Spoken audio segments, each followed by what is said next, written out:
everybody, and welcome back to the weird part of YouTube. So this is my first time ever doing a vertical video compilation of all the beaches I've been to during the summer.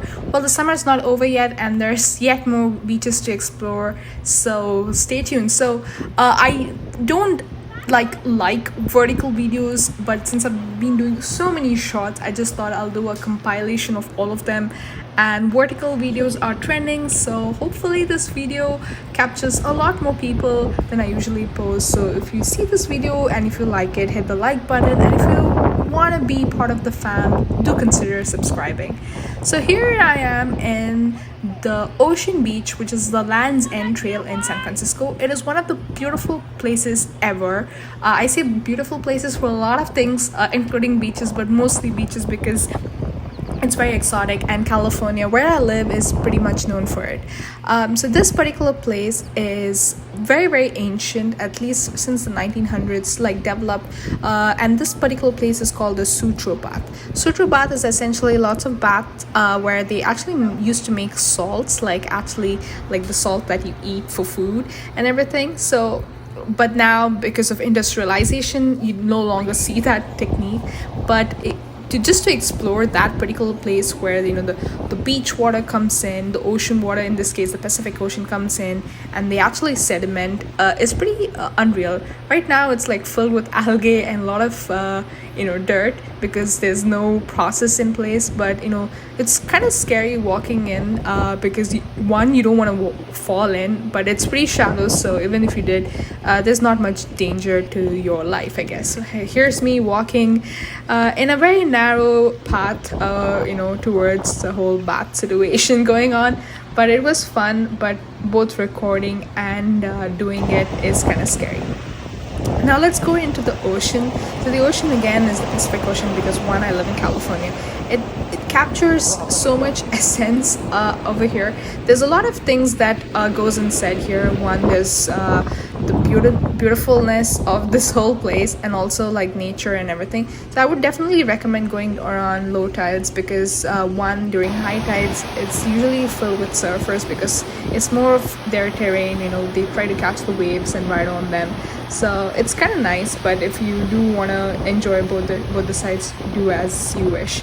So again, this is Ocean Beach, which is at the end of San Francisco. Again, San Francisco doesn't really end, it goes further up and becomes Sausalito via the Golden Gate Bridge. But it's kind of ironic because they just see it as Land's End. It starts somewhere around Embarcadero, where you have your Pier 39 and all that stuff. So here's the end, the trail end and all that stuff. Again, the trail ends are really nice. It's a very short trail, about 2 miles and all that stuff, but it's pretty cool. Now here again, there's a cave. I'm actually pretty scared of caves, but there's a lot of people going in, and the sand color is actually dark here. It becomes completely black, and it's really nice compared to the beach sand. So it's actually more grainy and all that stuff. But as you keep going, the light disappears and it becomes really dark. So go around and during the daytime, because at night it becomes really dark, you know what I mean. So here's somewhere in the middle of the cave, and it's super dark over here. So definitely go into this cave, check it out yourself. And what is at the end of the trail? Well, it's just a smaller beach which you can see. It's sort of like a private beach sort of a situation there, where you see rocks and the waves going in.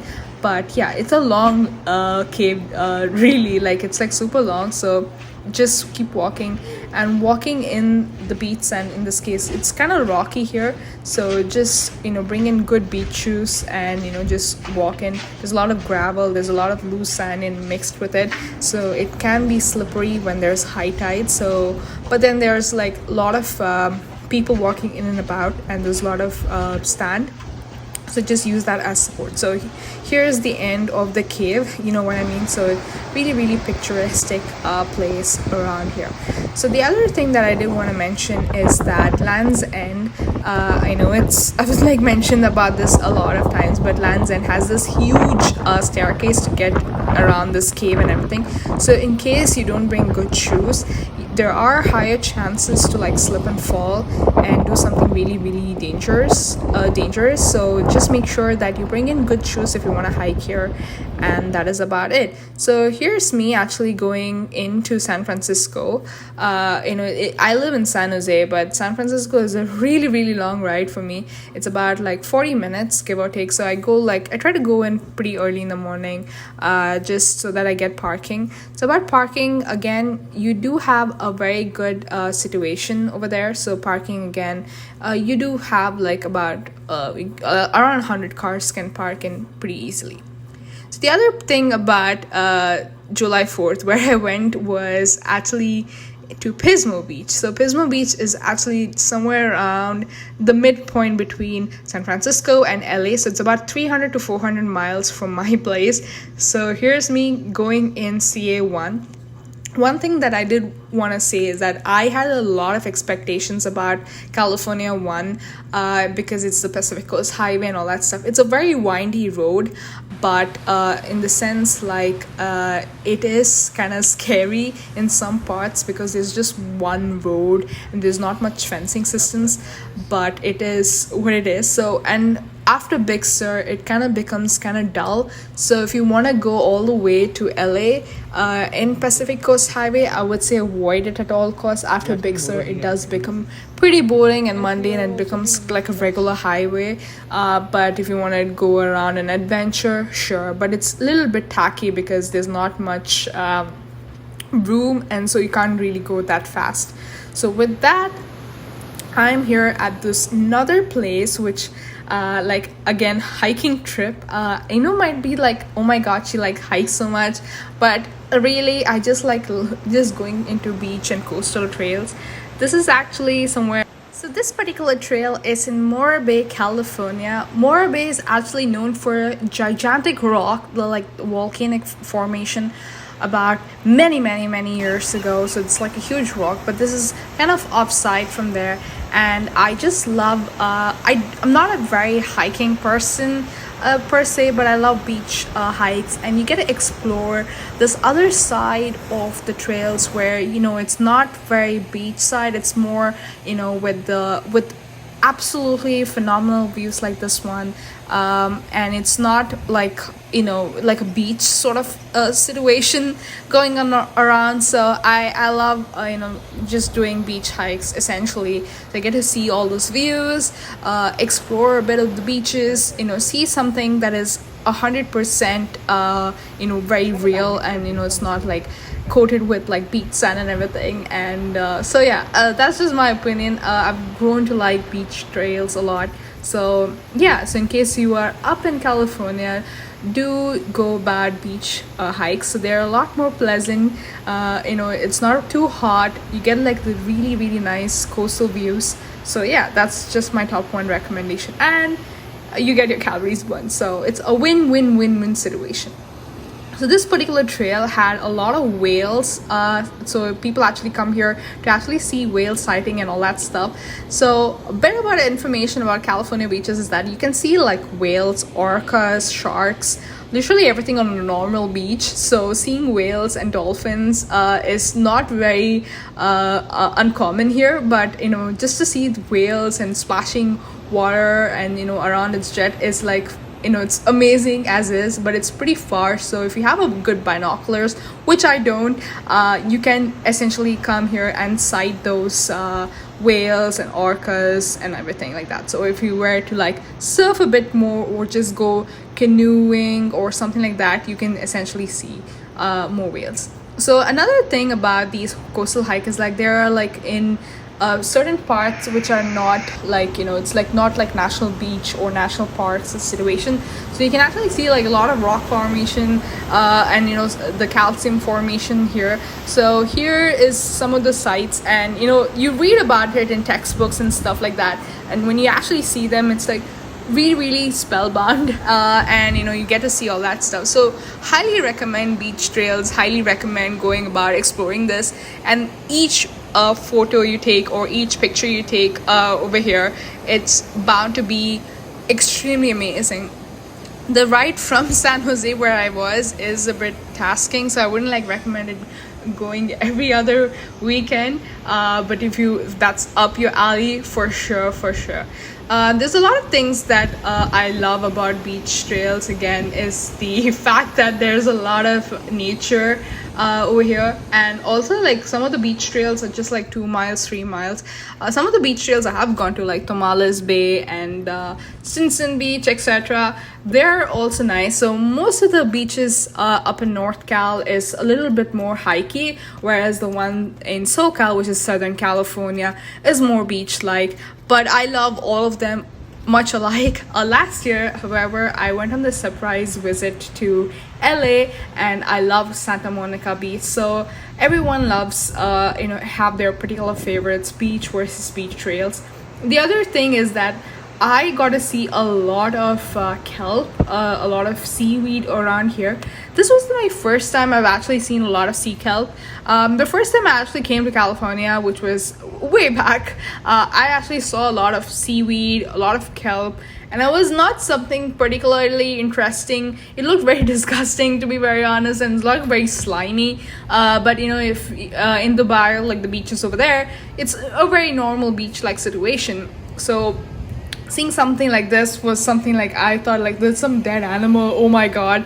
But it's totally unique over here, and people actually collect them, and there are a lot of businesses that run around having sea kelps and stuff like that. So here's me touching rocks because there's a lot of splashes around waves and everything, and you just see the rock formation and how smooth some of the surfaces are after years and years of actually the build up and everything. It's like pretty fascinating, and also very therapeutic. A lot of minerals are here, so people collect sea kelp. This particular image is like, wow, it looks like a lot of test tubes in there. But I went around 4th, and a lot of people were there coming here looking at beach trails. So yeah, that's one amazing thing about this. I've actually so you can actually take a shot every time I say beach trail because that's how obsessed I am.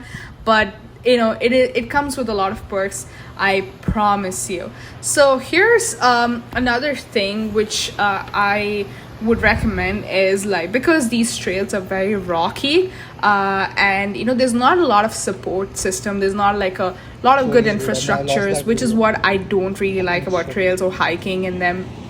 It's essentially like you don't have a lot of support. You need to be very good at exercising and physical stuff that you need to actually climb certain ranges and stuff. So if that's not for you, avoid it by all means. And here finally at Pismo Beach, this is one of my it's been on my bucket list for such a long time. Every time people say, hey, I've gone to Pismo, it's such a wonderful beach, I really wanted to experience it, essentially because it's in the midpoint of LA, and San Francisco is about 300 miles from there. So it's like one of the best piers over here is the Pismo Beach Pier. There's a lot of things that you can do. One, sit at the beach. Also, the pier is like super long, and I've actually never been to a pier like underneath the pier, so this was fantastic. A lot of SoCal beaches like Venice Beach, Santa Monica, and Pismo Beach, which is not really SoCal but somewhere there in Central California, is that you can actually go around, explore the pier side. So you actually can go beneath the pier and people walking above. So when you keep going near the beach, near the ocean, you see that the wooden structures suddenly turn onto metal, and you see all these clams like climbing onto it, sucking it up on these structures. So as you keep going in, it's like really nice. It's very unique. I've actually never experienced this, so if you haven't, I for sure would recommend it, for sure. So Pismo, what are the iconic things about Pismo Beach? Well, for sure it's the beach. The other thing I would also recommend is that park somewhere 2 miles or 1 mile from the beach, where you can actually go in and you can actually go and walk. The reason I went to Pismo Beach was that I wanted to do the buggy ride, or just riding on the sand dunes in the Oceano dunes, but it was super busy, that even if I had booked it much earlier, the prices were going 10 times the price they were. So I was like, I'm not gonna pay extra, I can just come here another time and actually go actually go on the all trail not all trail, like all terrain vehicle, so just like exploring that. But since it was super expensive, it's about like $200 and stuff like that, including insurance, deposit, and all that stuff. So I was like, probably not a good idea to spend so much money. So I just went into the beach and just explored that. So yeah, I went with a friend, and it was a really nice long ride. I went in the morning, so around 4 a.m. or 6 a.m. Somewhere around that time I started, and then I came back home around 6 p.m. So it was like a 12-hour journey. I went to Pier Beach, I went to Pismo Beach, I went to a trail, I also went to Slowang, and the Slowang beach was where not beach, essentially Slowang is a small Danish town, and I really enjoyed it. So this is something that I really enjoy, going to beaches. It's like so therapeutic, and every time I actually go there, you don't feel the lethargicness of the whole ride, and it's so beautiful. And it was a really hot day, and just went there to cool down, and it's just super awesome. Another thing, architecturally speaking, is that I love the structures of the pier. I love how we have the pier over there, you have all these support system beneath. You can actually experience the beach, and above you can actually go ahead and fish. A lot of people do that, and it just brings a huge smile across my face when I see all these stuff around. So yeah, for sure, if you have a lot of memory to share, do put it on YouTube or tag me in Instagram, and I'm for sure gonna give you a like. And yeah, so I love the beaches again. So yeah, another thing that is very, very common is that a lot of people come here to fish. So you see all these fishing poles and all that stuff. So they actually go deep in the ocean, around, not in the midway, because people can get stuck in the wheel and all that stuff. So yeah, this particular clam architecture is sort of like a heart, so it's kind of cool. So yeah, I think I've been going on and on because I just can go on and on about talking about beaches. So this is the Pismo Beach again. So if you have time, or if you're in and around the area, definitely check it out. It's super amazing, super nice. You're for sure gonna have a really good time over here. The only time I can actually head to a beach is because in summers, because it's essentially super hot here, and I go there to cool it down. And the water, regardless of it being summer or winter, it's actually really, really cold. So it's like like the huge temperature difference, because it is the Pacific Ocean after all. So yeah, the thing is, during winters, people actually don't really recommend going to beaches, because one, it's really cold, and the water temperatures are even colder. So you're definitely going to get sick, and you're going to get home and be like super sick with a cold or a fever. So yeah, that's the only time you can actually go to a beach, is like the peak summer, which is June, July, August, where I live in California. Sometimes September also gets a little hot before obviously the fall begins, and it's really, the temperatures drop and it's really cold. Over the past few years, it's been really hot in California. So, essentially the only place to cool it down is the beaches.